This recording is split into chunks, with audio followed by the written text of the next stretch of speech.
Bu Natalia, mic-nya masih mati.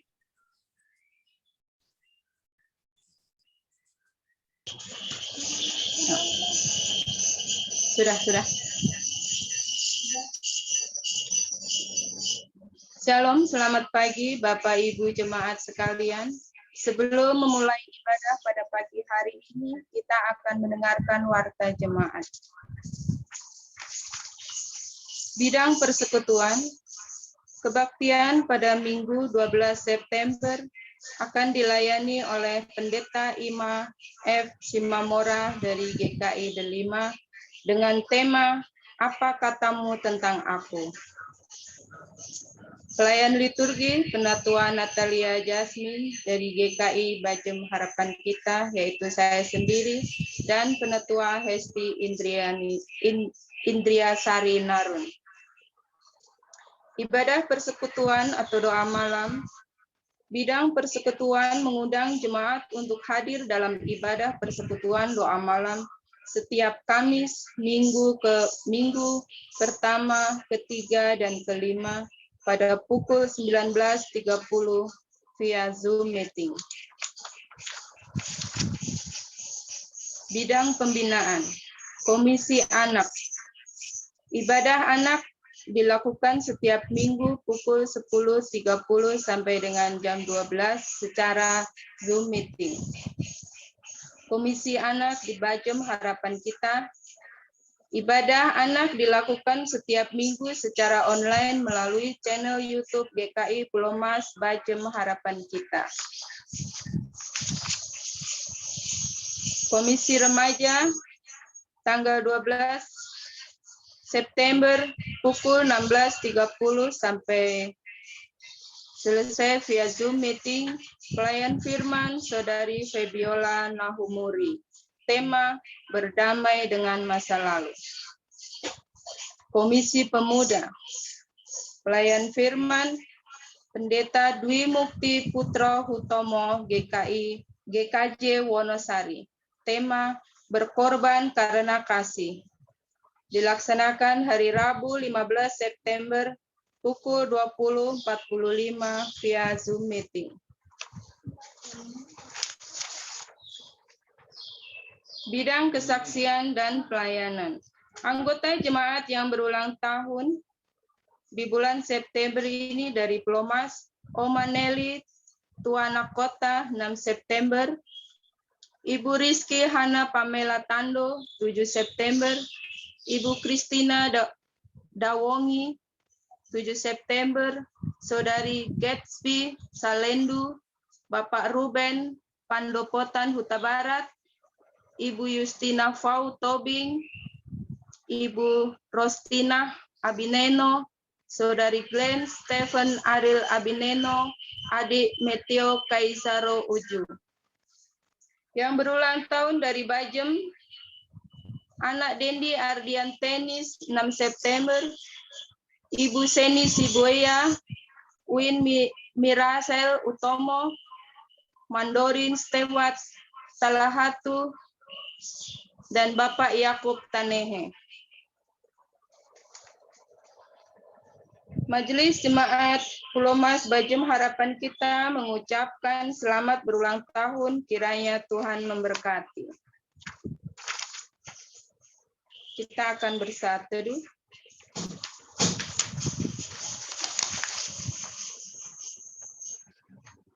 Jemaat mohon berdiri.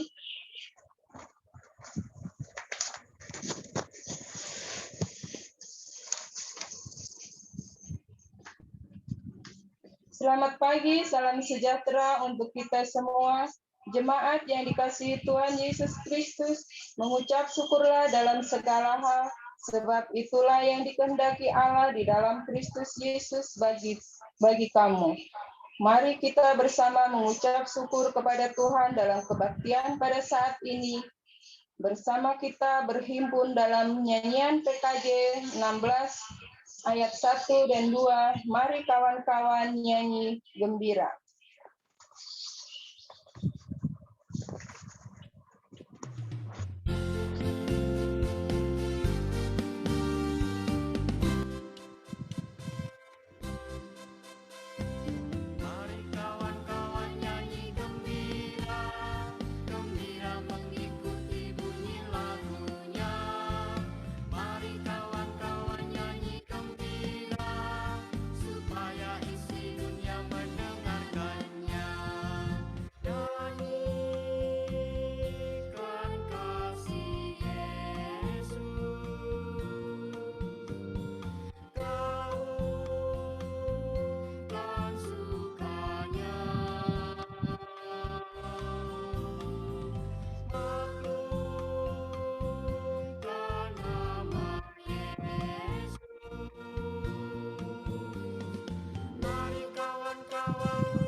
Kebaktian kita berlangsung dalam nama Bapa, Anak, dan Roh Kudus.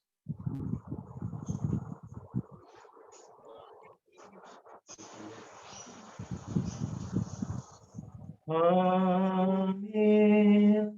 Amin. Amin.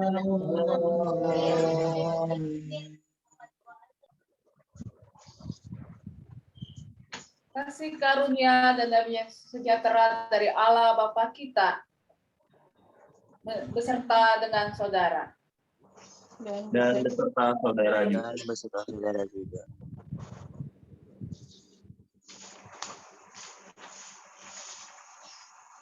Jemaat yang dikasihi Tuhan Yesus Kristus, perkataan yang keluar dari diri kita dapat menjadi berkat ataupun kutuk.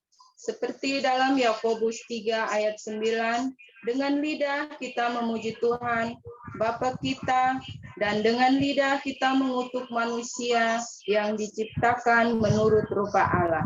Marilah kita dengan perkataan dan perbuatan kita memuliakan Kristus yang adalah Mesias yang menyelamatkan kita, bukan Mesias yang siap memuaskan ambisi pribadi kita. Kita akan menyanyikan lagu dari NKB 194 ayat 1 dan 3, Kau tetap Tuhanku Yesus.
Bapak Ibu Jemaat, kita akan masuk di pengakuan dosa.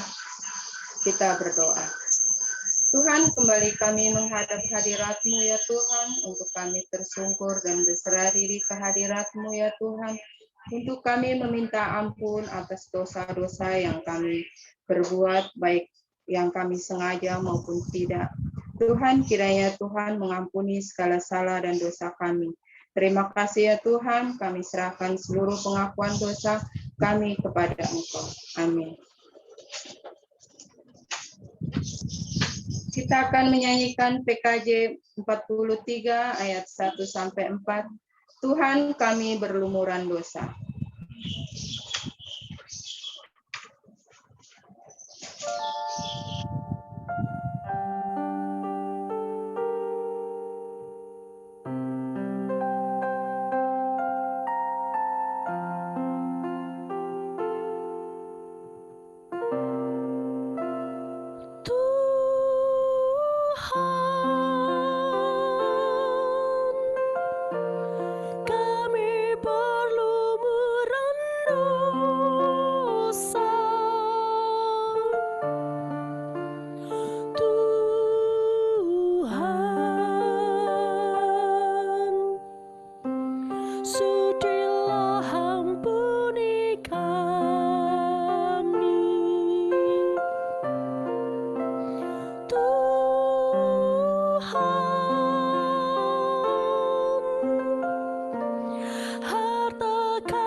Bu, di unmute dulu, Bu.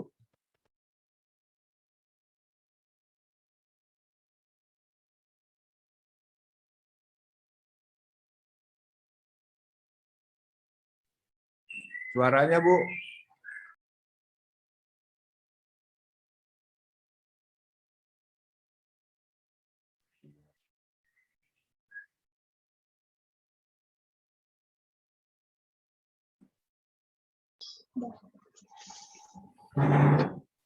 Kita akan masuk di berita anugerah. Saya undang jemaat saudara sekalian dimohon berdiri.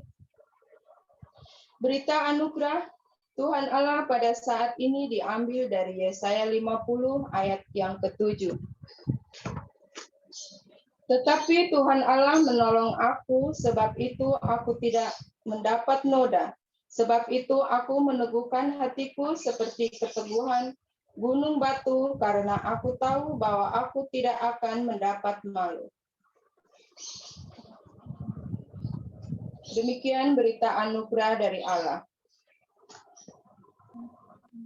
Syukur kepada Allah. Damai Tuhan besertamu. Dan kami juga. Mari kita menyanyikan PKJ 131 ayat 1 sampai dengan yang kedua. Ku yakin Tuhan tuntun langkahku.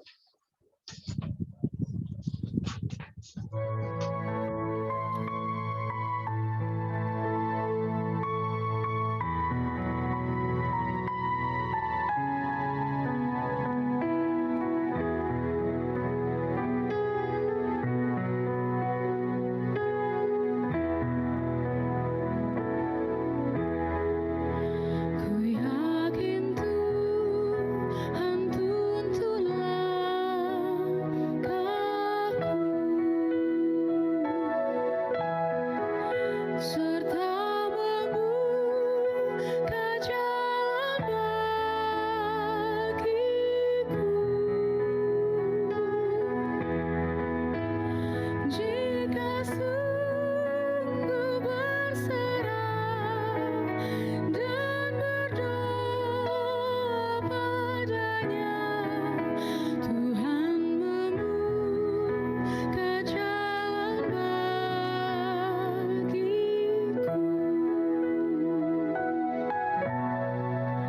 Ku yakin Tuhan tuntun langkahku,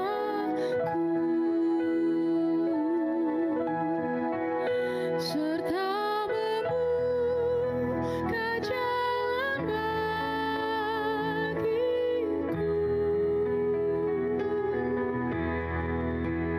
Ku mencari wajah-Nya, maka malam pun cerah. Tuhan membuka jalan bagiku.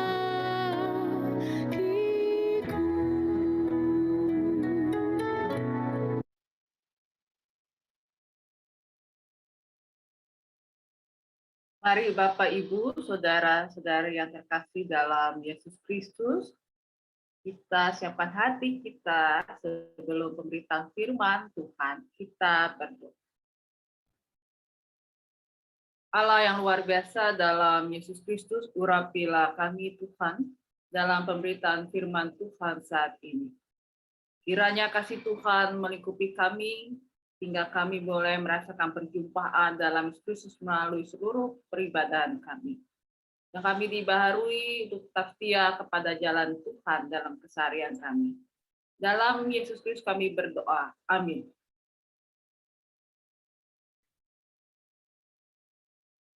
Pembacaan firman Tuhan terambil dari Injil Tuhan Yesus Kristus menurut kitab Markus. Dari Markus 8 ayat 27 sampai 38. Inilah Injil Yesus Kristus menurut Markus. Kemudian Yesus beserta murid-muridnya berangkat ke kampung-kampung dan di sekitar Kaisarea Filipi. Di tengah jalan ia bertanya kepada murid-muridnya, katanya,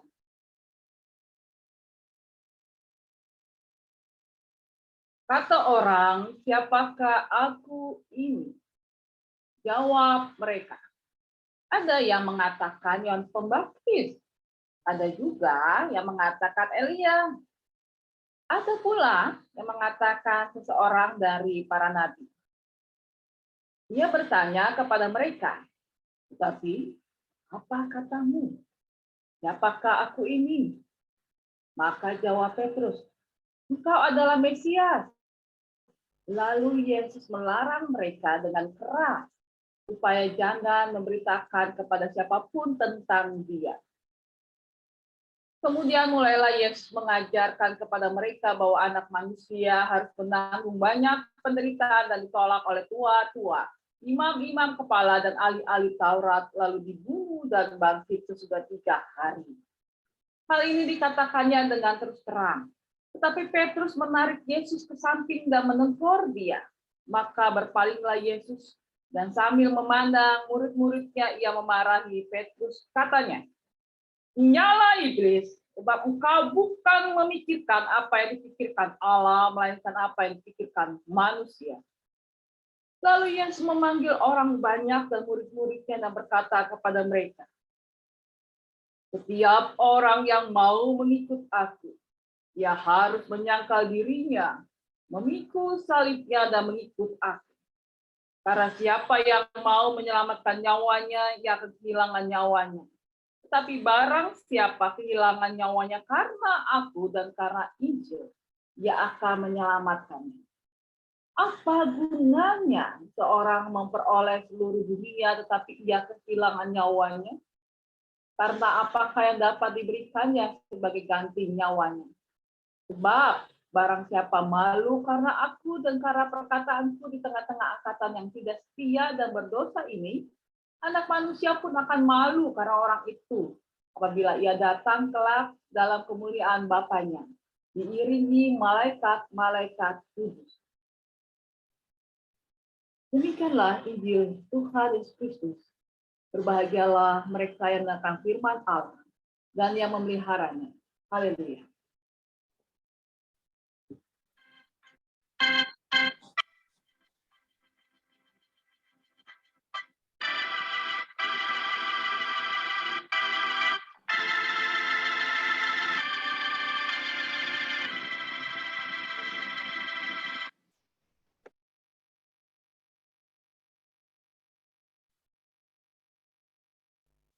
Bapak, Ibu, Saudara yang terkasih dalam Yesus Kristus, salam kenal.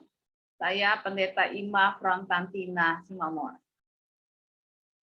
Bapak Ibu, kalau saya bertanya nih, menurut Bapak Ibu, saya siapa sih?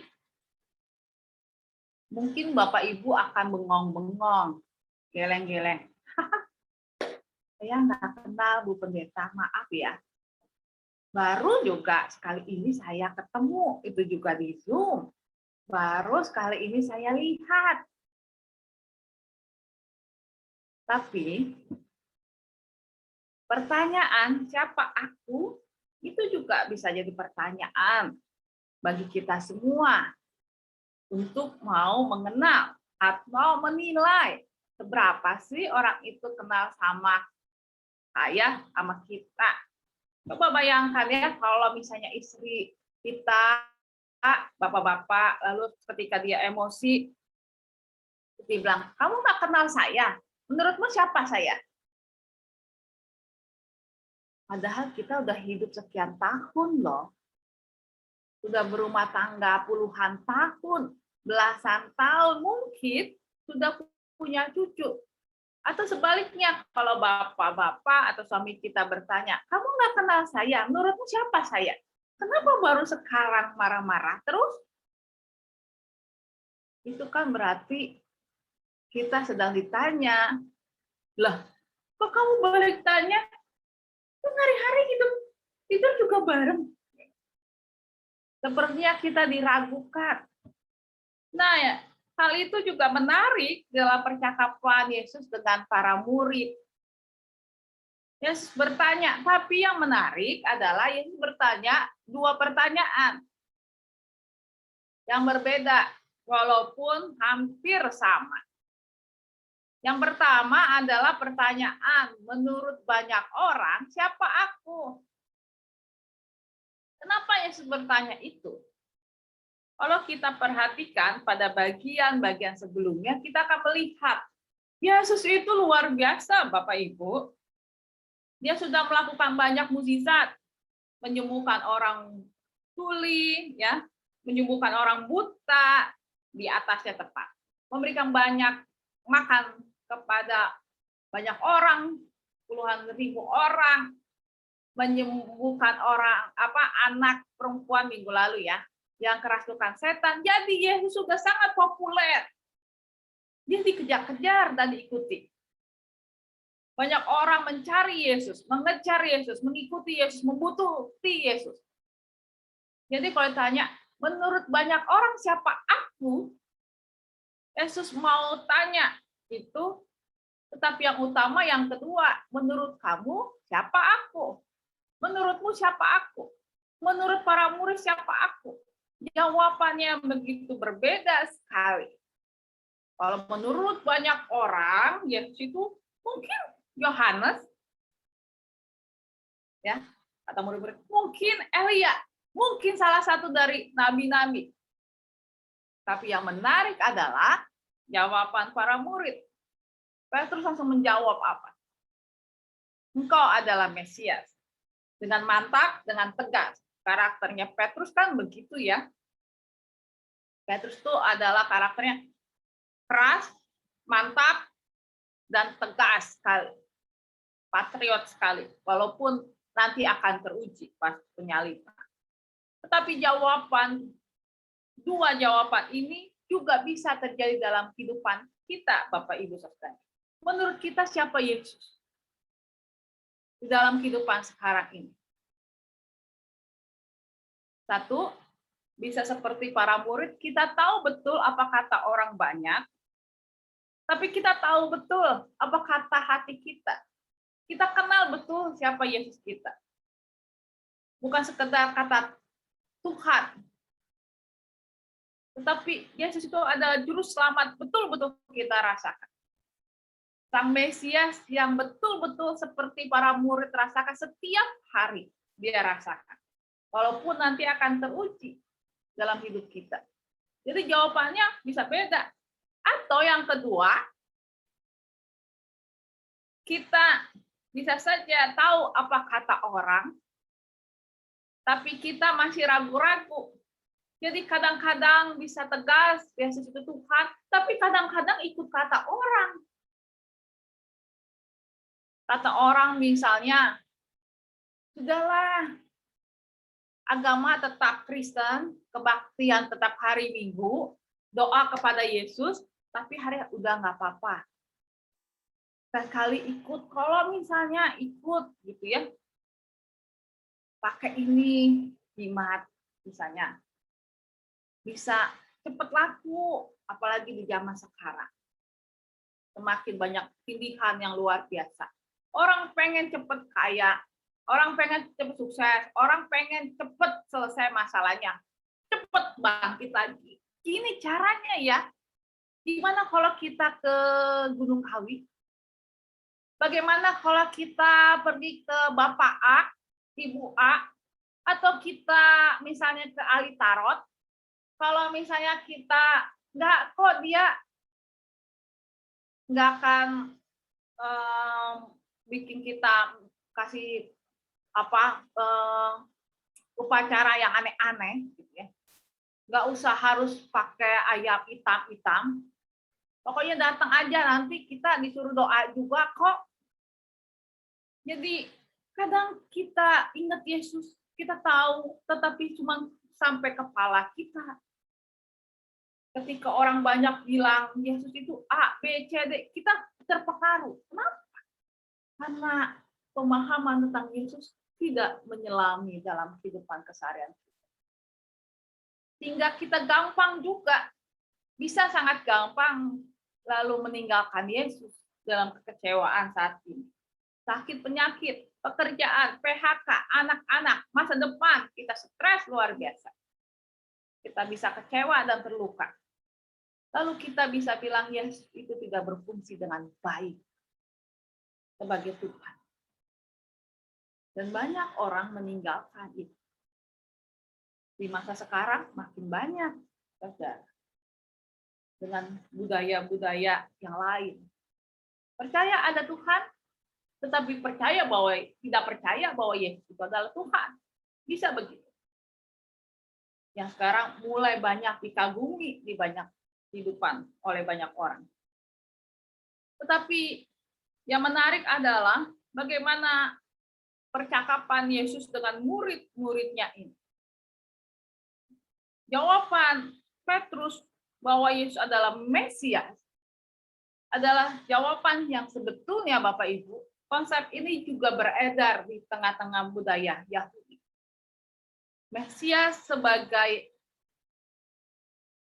Tuhan atau Sang Mesias yang sangat perkasa, sangat agung, sangat hebat, yang akan melepaskan bangsa Israel dari penderitaannya. Kenapa?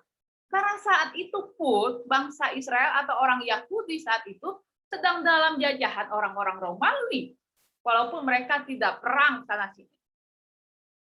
Mereka pengen kembali kepada masa lalu mereka, keagungan masa lalu mereka ketika mereka menjadi umat pilihan Allah yang luar biasa, bangsa yang besar, hebat, yang ditakuti. Karena itu, Yesus pun memberikan pengajaran tentang penderitaan dan syarat mengikuti Yesus.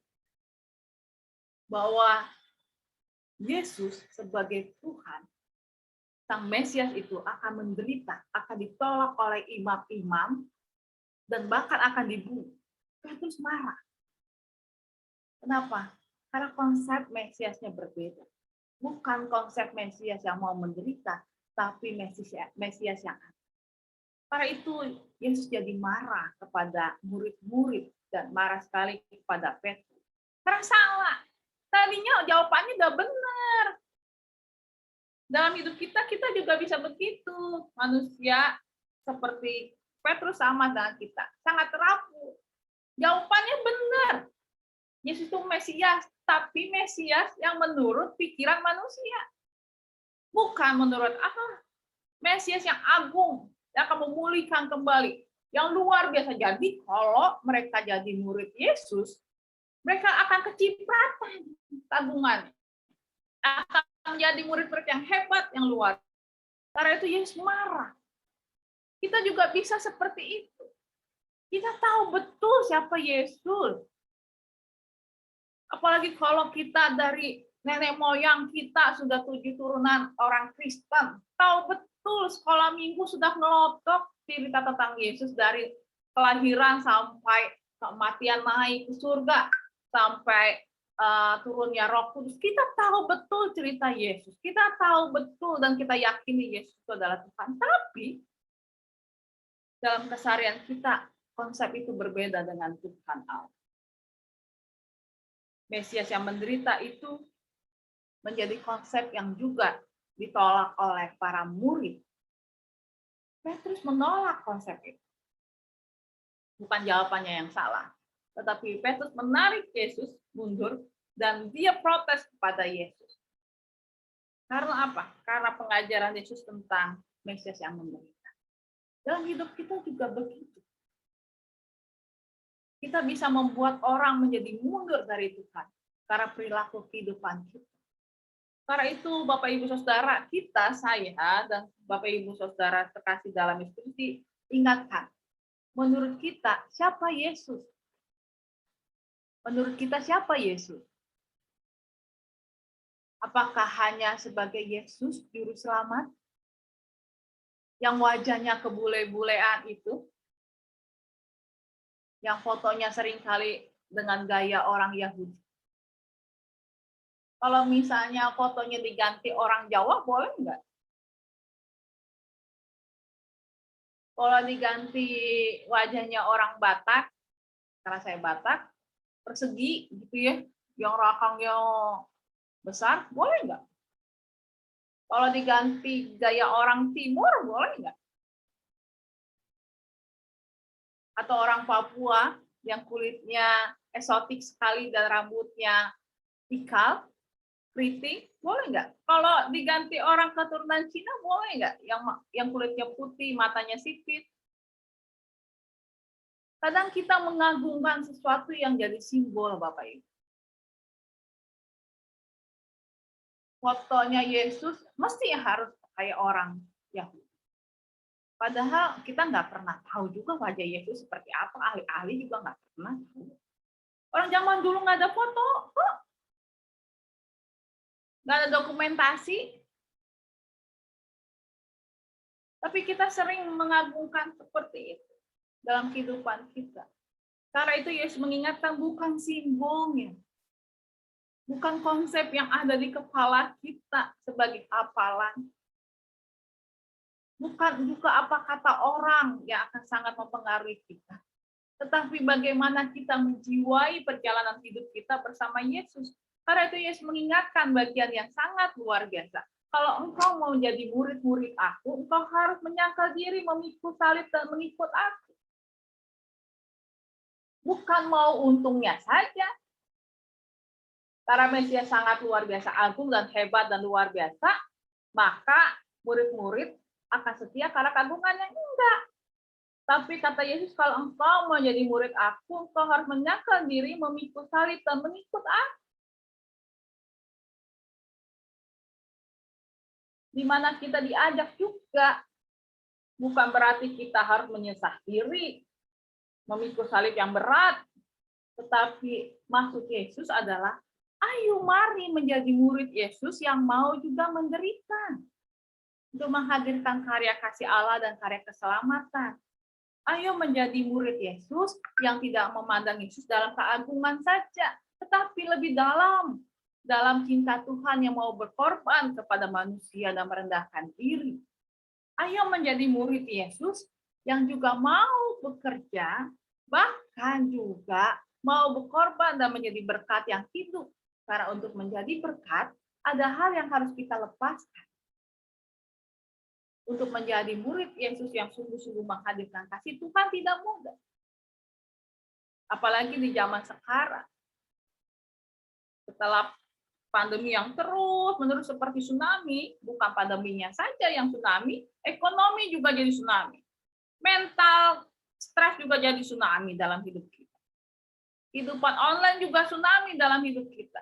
Kita terkoyakkan di dalam ketidakpastian. Banyak orang stres, banyak orang bunuh diri saat ini. Banyak orang diam-diam kesepian. Banyak orang depresi yang tidak terkatakan. Banyak orang juga menjadi orang-orang yang mentalnya breakdown. Mentalnya turun sekali. Jadi tidak percaya diri. Bisa karena kehancuran ekonomi, karena sakit, karena stres, karena nggak bisa ikut teknologi yang sangat maju luar biasa berganti. Banyak orang yang akan hilang. Siapa yang akan menggapai mereka? Apakah kita tunggu Yesus datang kedua kali? Yang menggapai mereka adalah kita. Kita harus mau menyangkal diri bahwa yang harus melakukan itu adalah Yesus, tidak kita. Kita yang harus mau bergerak. Kita harus memikul salib. Salib kita saat ini adalah itu, Bapak Ibu. Bagaimana mempertemukan setiap orang dengan cintanya Tuhan. Dengan cintanya Sang Mesias. Bagaimana mempertemukan istri saya dengan Sang Mesias. Bagaimana mempertemukan suami saya dengan cintanya Sang Mesias. Bagaimana mempertemukan orang tua saya dengan Sang Mesias. Dengan cintanya. Bukan Yesus yang agung, yang hebat, yang akan memusnahkan semua masalah kita, tapi Yesus yang akan merangkul kita dalam kerapuhan kita dengan cinta. Yesus yang akan membalut luka kita dengan cinta. Yesus yang mau merendahkan diri, merengkuh kita dengan cinta. Kita harus merangkul tetangga kita, jemaat-jemaat kita, bahkan pendeta kita, majelis kita, bagaimana Yesus itu penuh cinta akan merangkul mereka. Bukankah itu kekuatan Yesus? Bukankah itu adalah kelebihan yang luar biasa yang dimiliki Yesus, yang tidak ada bandingnya dari Tuhan-Tuhan yang lain. Dan kita diajak itu, saudara. Yang pertama, kita diajak untuk meresapi. Siapakah Yesus bagi kita? Hanya sekedar konsep cerita tentang Yesus sebagai juru selamat? Ataukah Yesus yang penuh cinta yang hadir menghidupi hidup kita? Siapakah Yesus bagi kita yang harus kita hidupi dalam kehidupan sehari-hari? Bukan ketika beribadah, berdoa, dan hanya di dalam membaca Alkitab, tapi dalam kehidupan keseharian. Siapakah Yesus menurut kita? Akan menentukan apakah kita bisa menjadi berkat yang hidup atau hanya sebagai orang yang berjalan hari lepas hari begitu saja. Kalau kita mau menjadi berkat yang hidup, hayatilah Yesus sebagai Mesias yang penuh cinta, yang mampu menyangkal diri, mau memikul salib, dan mau mati buat kita semua. Tuhan Yesus memberkati kita. Amin.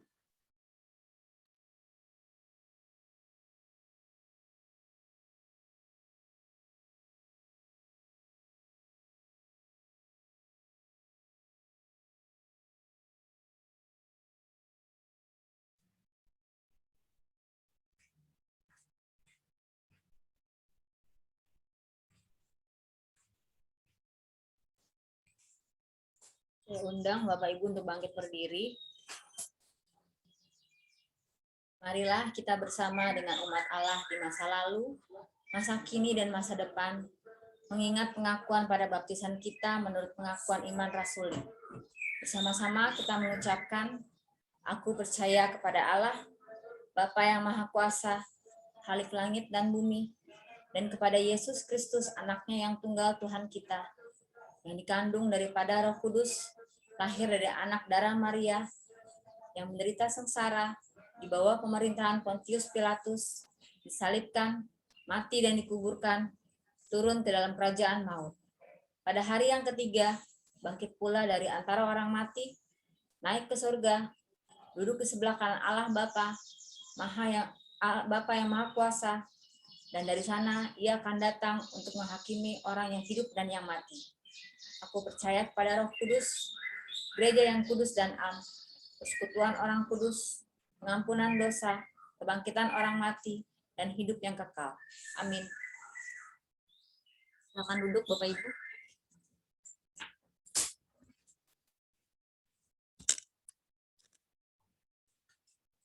Saya akan membacakan Sensoramorum Jemaat. Dalam rangka memperingati perjamuan kudus sedunia pada tanggal 3 Oktober 2021, untuk menyambut dan ikut serta dalam perayaan itu, marilah kita mempersiapkan diri secara bersama-sama. Pada malam terakhir, Kristus menghendaki kita merayakan perjamuan kudus untuk mengenangnya. Mengenang Kristus berarti mengalami kehadirannya, seperti murid-muridnya dahulu mengalami kehadirannya bersama mereka. Mengenang Kristus juga berarti menyadari secara pribadi seluruh kehidupan yang diberikannya bagi keselamatan dunia sejak ia lahir, melayani, menderita sengsara dan mati, dibangkitkan dan dimuliakan di surga. Marilah kita merenungkannya. Apakah kita benar-benar rindu untuk berjumpa secara pribadi dengan Kristus, untuk mengalami kasih, kuasa, dan kebenarannya yang mempengaruhi hidup kita? Apakah kita menghayati bahwa seluruh kehidupan dan karya Kristus, yaitu kelahirannya, pelayanannya, penderitaannya, kematiannya, kebangkitannya, kenaikannya ke surga, sampai dengan kedatangannya, kembali terkait erat dengan kehidupan kita? Jemaat diberi kesempatan teduh.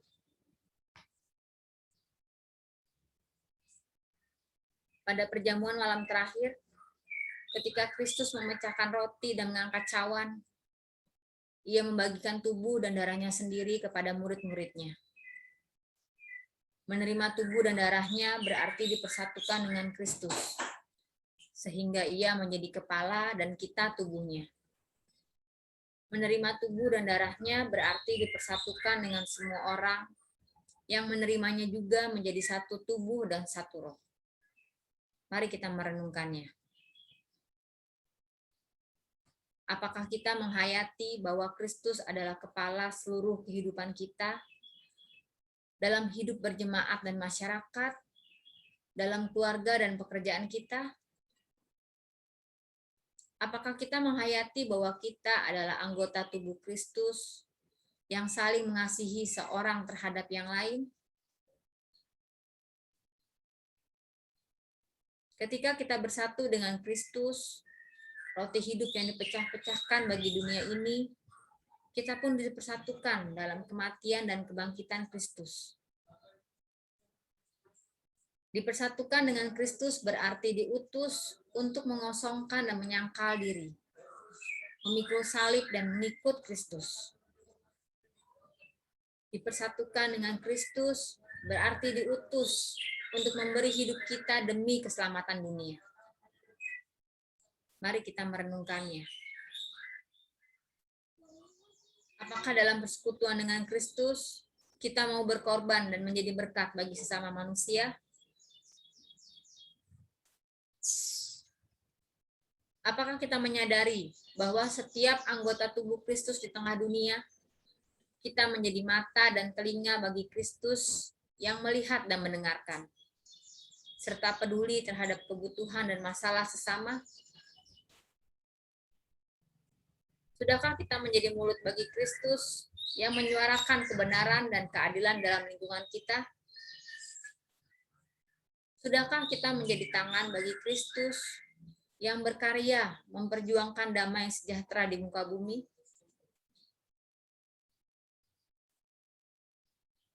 Kiranya Roh Kudus menolong kita semua dalam mempersiapkan diri untuk merayakan perjamuan kudus ini.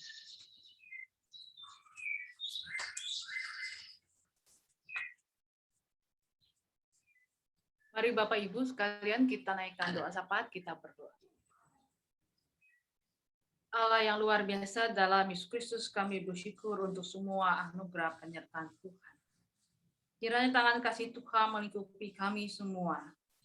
Pakailah kami untuk menjadi bagian yang bisa membarui kehidupan Indonesia menjadi lebih baik dalam mengatasi berbagai persoalan, bahkan pasca pandemi COVID yang masih berlangsung sampai saat ini. Urapilah Tuhan pemerintah, baik pemerintah pusat, pemerintah daerah, dan seluruh rakyat Indonesia. Berkati proses vaksinasi dan semua usaha yang dibangun untuk mengatasi dampak pandemi, baik dalam kesehatan, dalam ekonomi, pendidikan, dan khususnya dalam mentalitas kami sebagai rakyat Indonesia. Agar kami tidak mudah untuk diprovokasi. Berkati dan urapi tenaga medis, relawan, polisi, TNI, dalam mengatasi juga pandemi COVID-19. Tuhan urapi juga mereka yang sedang proses penyembuhan, terinfeksi COVID-19, mereka yang kehilangan keluarga akibat COVID-19. Kami berdoa juga, ya Tuhan, kiranya tangan kasih Tuhan melingkupi kasih Tuhan. Dan terlebih bahagia kami untuk menjadi sahabat bagi mereka.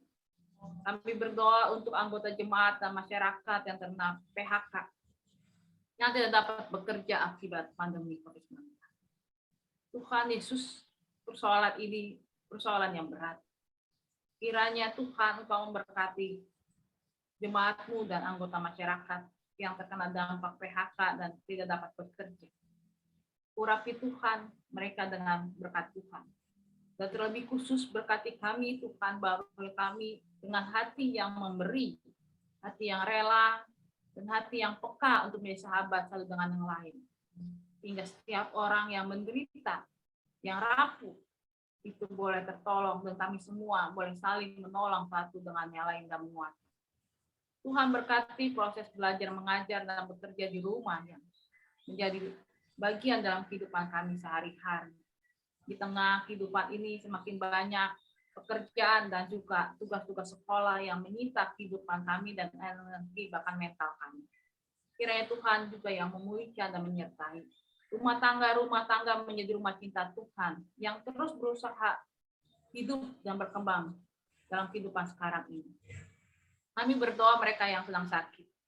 Bapak Adik Andreas, Leonard Sitorus, Ibu Noni Saliri, Ide Gunawan, Bapak Pegirsa, Bapak Tigor Manurung, Bapak Jesse Ringgo-Ringgo, Ibu Wasti, Bapak Agia Ringgo-Ringgo, Bapak Christian Yahaya, Ibu Asti Huta Barat, Bapak Frans Yahaya, Saudara Marcel Pilokila, Ibu Esya Haan, Ibu Kopi Kaya, Oma Erika Harahap, Ibu Katalia Lawrence, Ibu Esi Manjuntak, Ibu Koni Hanggoro, Bapak William Mangkeng, kiranya tangan kasih Tuhan memberkati.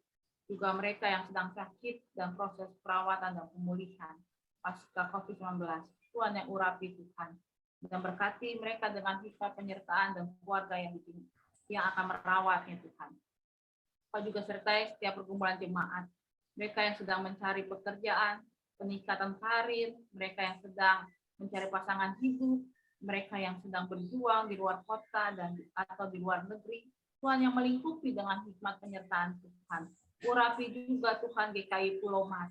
Berkati semua para pelayan Tuhan, majelis jemaat dan aktivis semuanya. Berkati di saat sekarang Tuhan, biarlah kami boleh bekerja melayani Tuhan lebih sungguh lagi, penuh dengan kerendahan hati dan sungguh-sungguh berharap pada tangan Tuhan. Agar apapun kegiatan pelayanan di GKI Pulau Mas dan bakal jemaat harapan kita Bekasi menjadi pelayanan yang menyentuh kasih dan cinta kasih Tuhan yang menguatkan. Dan jadikanlah GKI Pulau Mas dan bakal jemaat harapan kita Bekasi menjadi rumah cinta Tuhan yang terus hidup berkembang dan berbuah dalam keseharian. Tuhan Yesus yang baik, inilah doa kami yang kami haturkan dalam Yesus Kristus Tuhan dan Juru Selamat kami yang hidup. Amin.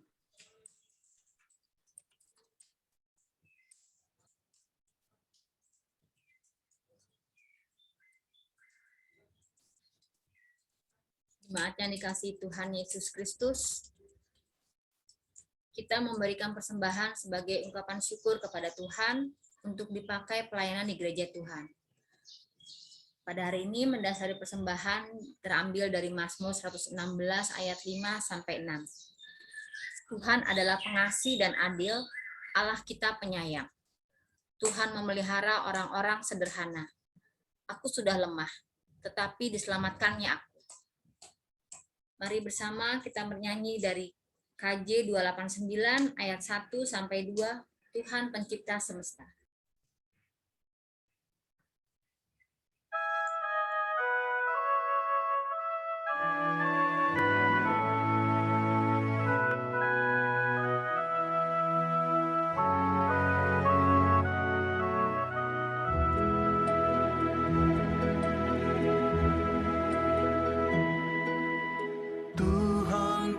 Pencipta semesta, Kaulah yang maha mulia, sungguh besar karunia yang Kau beri.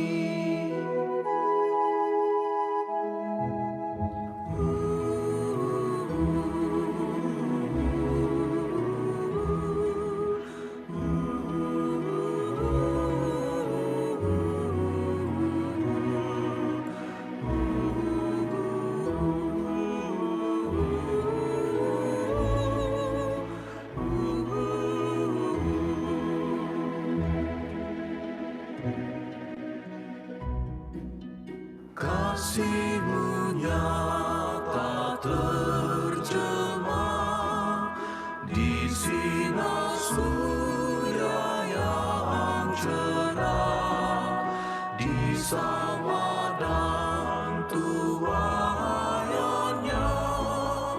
yang Kau beri.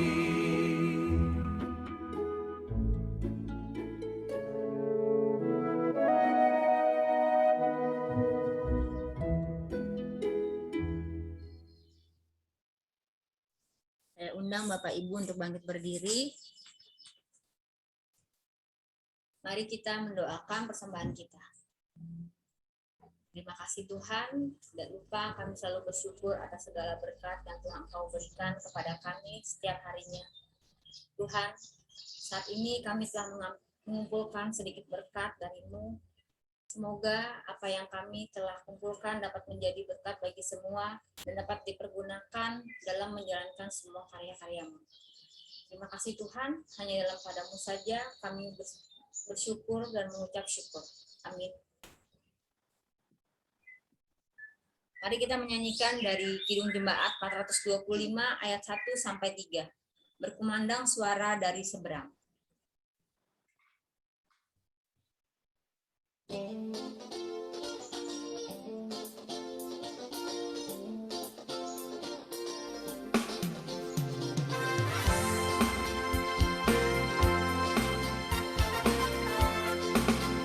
Berkumandang suara dari seberang, kirimlah cahaya-Mu.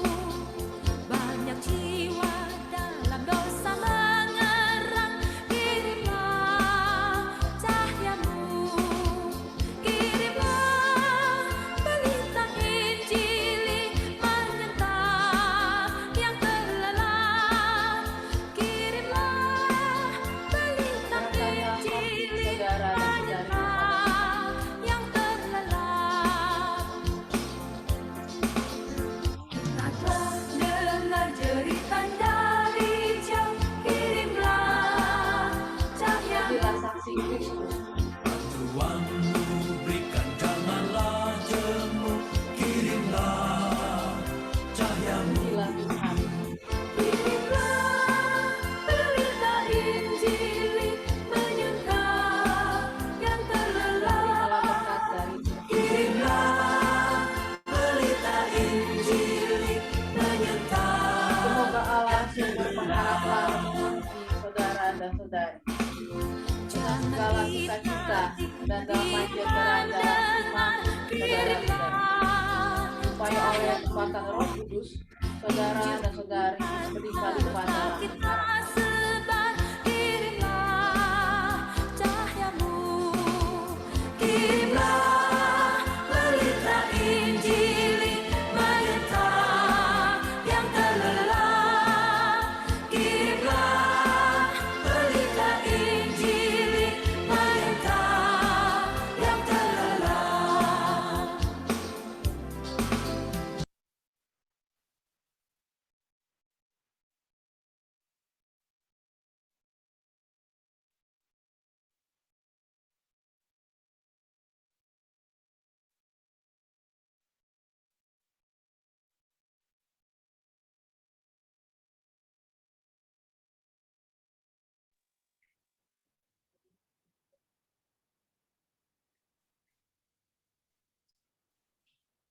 Pendeta Ima untuk pemutusan.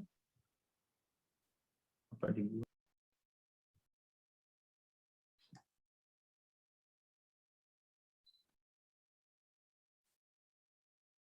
Arahkanlah hati saudara-saudari kepada Tuhan.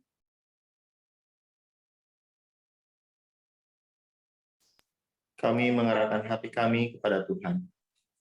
Jadilah saksi Kristus. Syukur kepada Allah. Terpujilah Tuhan. Kini dan selamanya. Kini dan selamanya.